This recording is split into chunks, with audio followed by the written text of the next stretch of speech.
नमस्ते एंड जय हिंद। चले गए हो तुम कहाँ कुछ पल के लिए, दूर जाकर भी करीब हो हर पल के लिए।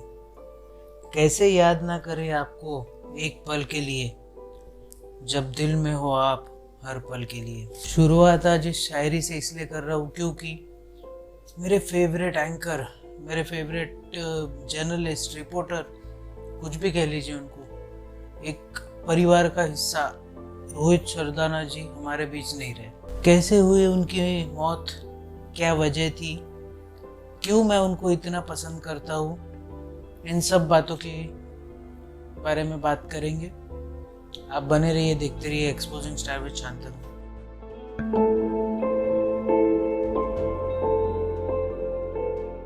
तो मशहूर टीवी एंकर रोहित सरदाना के नाम से पूरी दुनिया वाकिफ है। पूरी दुनिया ना भी हो, बट देश में इतने बड़े पत्रकार, दुनिया के कई देशों में उनको देखा जाता था।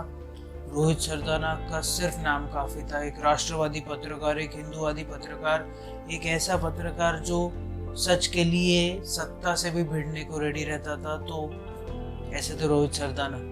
रोहित सरदाना ने 2000 से लेकर 2002 तक बीए, बैचलर ऑफ आर्ट्स की डिग्री कंप्लीट की। उसके बाद में वो पीजी करने, पोस्ट ग्रेजुएट करने के लिए मास कम्युनिकेशन में आगे चले गए। कुछ वक्त तक रोहित सरदाना ने ईटीवी नेटवर्क में भी काम कर रखा है। इसके अलावा कुछ वक्त तक उन्होंने आकाशवाणी में भी काम कर रखा है।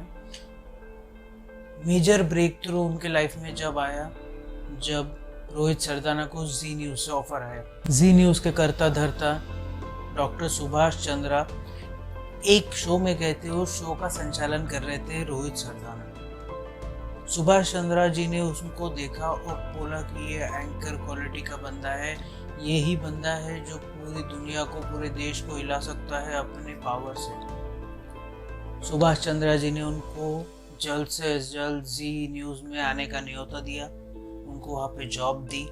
उसके बाद से रोहित सरदाना ने पीछे मुड़कर कभी नहीं देखा। रोहित सरदाना जी न्यूज़ में एग्जीक्यूटिव एडिटर के पोस्ट पे थे, कई सारी पोस्ट पे थे, सीनियर जर्नलिस्ट के पोस्ट पे थे, सीनियर एंकर की पोस्ट पे थे, सीनियर न्यूज़ रिपोर्टर की पोस्ट पे थे, एग्जीक्यूटिव एडिटर की पोस्ट पे थे और सुधीर चौधरी जी के बहुत करीबी माने जाते थे। हर किसी की एस्पिरेशंस होती थी, हर किसी को पैसे चाहिए होते थे क्योंकि अपनी फैमिली को सिक्योर करना है, उनका फ्यूचर सिक्योर करना है। 2 छोटी छोटी बेटियां हैं उनकी, इसलिए रोहित सरदाना जी न्यूज़ छोड़कर चले गए आज तक। आज तक में उनको सीनियर न्यूज़ रिपोर्टर के तौर पे लिया गया था। आज तक में भी उनका जो शो था दंगल, बहुत ज़बरदस्त टीआरपी ले रहा था, बहुत ज़बरदस्त वो अपनी बातें रख रहे थे, बड़े बड़े नेताओं से सवाल कर रहे थे। और किस हद तक वो अपने काम से प्यार करते थे, इस बात का अंदाज़ा लगा लीजिए कि आज सुबह 12 बजे ये खबर आई है जब मैं ये रिकॉर्ड कर रहा हूँ। उसका आखिरी ट्वीट, जो रोहित सरदाना जी का आखिरी ट्वीट है, वो था कि किसी को रेमडेसिविर वैक्सीन चाहिए थी। वो वैक्सीन की गुजारिश लगा रहे थे कि भाई इनका, मेरे को कोई फॉलोअर है रोहित सरदाना के, उनको मैसेज गया, भाई इनको कहीं से तो भी रेमडेसिविर मिलवा दो या जमा कर दो। मतलब देश के प्रति या देश की जनता के प्रति इतने सहज थे, इतने डाउन टू अर्थ थे। ये साल जो तो गुजरा है, ये साल हो गया, पिछला साल हो गया, बहुत खराब गया है यार।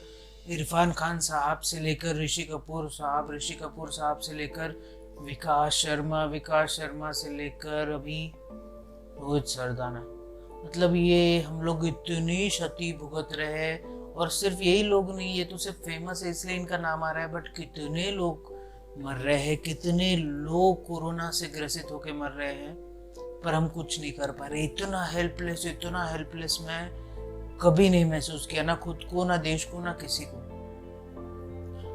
पर ये देश वो है ना कि जो कभी हेल्पलेस रहा नहीं है। तमाम लोगों ने हमारे देशों पे हमले किए, पर ये देश फिर अपने पैरों पे खड़ा हुआ। और आज भी उस विश्वास के साथ में मैं ये सोच रहा हूँ कि ये देश फिर खड़ा होगा। फिर हम लोग जय हिंद बोलेंगे, वंदे मातरम बोलेंगे, फिर बोलेंगे मेरा देश सोने की चिड़िया है।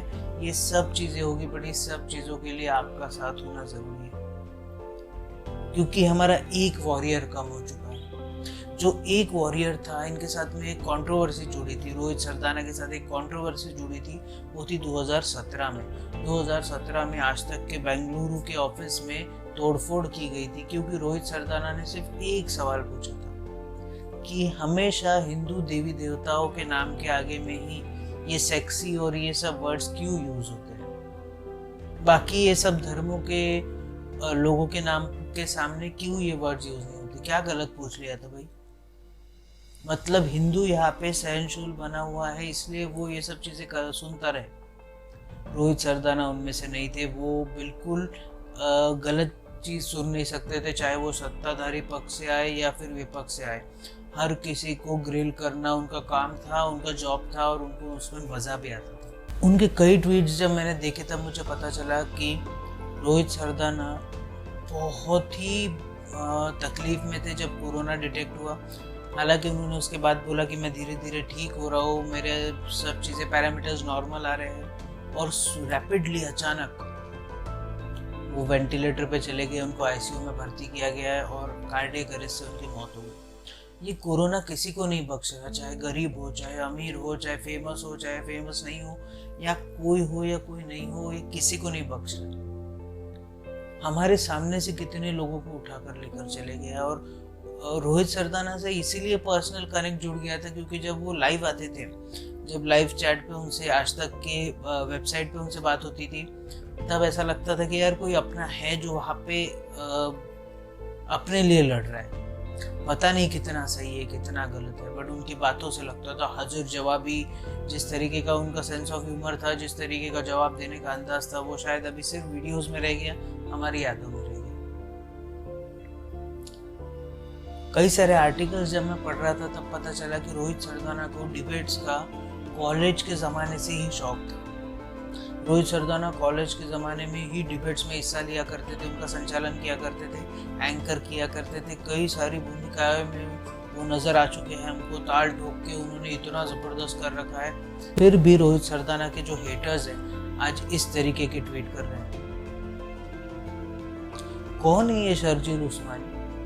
इसको ब्लू टिक मिला हुआ है, मतलब कोई फेमस बंदा ही होगा, मेरे को तो पता नहीं। इतनी रिसर्च करके मैं इतनी सारी वीडियोस बनाता हूँ, मैंने आज तक शर्जील उस्मानी को नहीं पहचाना। कौन है भाई ये बंदा? और उसके नीचे लोग कमेंट कर रहे हैं कि मैं मिठाई बंटवाऊंगा कि रोहित सरदाना जी चले गए।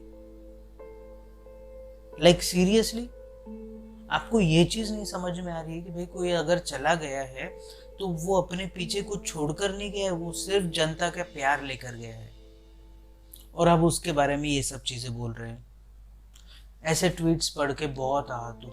कुछ पॉजिटिव ट्वीट्स भी आए हैं, देश के प्रेसिडेंट की तरफ से ट्वीट आया है, देश के prime minister, home minister, defence minister, finance minister, Rajat Sharma जो कि इंडिया टीवी के एडिटर इन चीफ है, जी न्यूज़ के editor in chief Sudhir Chaudhary, और भारत के अर्नब गोस्वामी, हर किसी ने इसके बारे में बात की, हर किसी ने ट्वीट किया है, हर किसी ने माना है रोहित सरदाना की ताकत को। कुरुक्षेत्र से आने वाला एक बंदा, छोटी सी जगह से आने वाला बंदा, आज देश का इतना बड़ा पत्रकार कैसे बन गया? अपनी मेहनत पे, अपनी दम पर। हमें छोड़कर वो जरूर चले गए हैं, बट उनकी जो आवाज़ गूंजेगी जब भी कभी दंगल आएगा तो सिर्फ रोहित सरदाना का नाम आएगा। आज हम ताल ठोक के देखते हैं, बट वो रोहित सरदाना वाला फील नहीं आता है।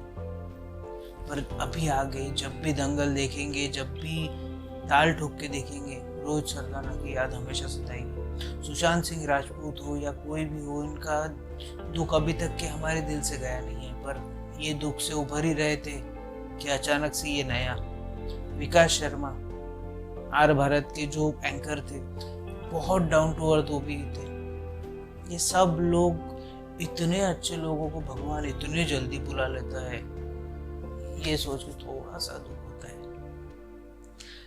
कोई ज़्यादा इंफॉर्मेटिव वीडियो बनाने की इच्छा नहीं थी, ज़्यादा रिसर्च करने की इच्छा नहीं थी, जितनी कर पाए।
कई प्रक्रियाओं से गुजरने के बाद आप तक पहुंच रही है, तो जब भी आपकी बारी आए कोरोना वैक्सीन अवश्य लगवाइए। इसके अलावा जब भी आप घर से बाहर निकले अपने चेहरे को फेस मास्क से कवर करना ना भूलिए। इससे आप खुद की भी रक्षा कर पाएंगे और औरों की भी रक्षा कर पाएंगे। इसके अलावा लाइफ में कभी अगर आपको लो फील हो, कोविड की वजह से आपकी जॉब चली गई हो, आपके करीबी की मौत हो गई हो, या कुछ भी आपको प्रॉब्लम हो, तो इसके बारे में अपने घर वालों से बात कीजिए। डिप्रेशन में मत जाइए, डिप्रेशन को मार के इंडिया से भगाइए। और ऐसा टॉपिक तो नहीं आना चाहिए, पर मेरे पास में और कोई अगर दूसरा टॉपिक आता है उसके ऊपर मैं एक वीडियो बना दूंगा। तब तक के लिए आप बने रहिए, देखते रहिए एक्सपोजिंग स्टार विद शांतनु। जय हिंद।